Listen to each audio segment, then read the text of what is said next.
Яқты күлгә йылда язлар җиткәч, очып кайта парлы аккошлар. Шул аккошлар кебек сөенешеп, кавышалар күпме язмышлар. Яқты күлнең шишмәләре бик күп, шуңа микән салкын сулары. Шул кошларны бер күрергә диеп, ашыгалар кыз һәм уллары.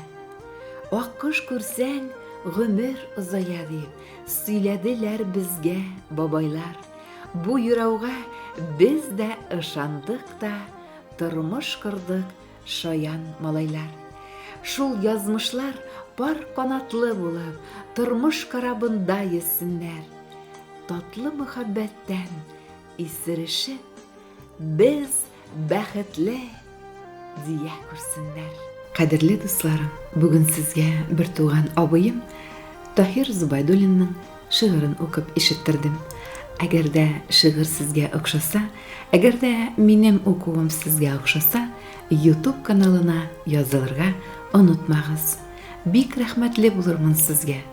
Хәерле сәгатьләр теләп калам.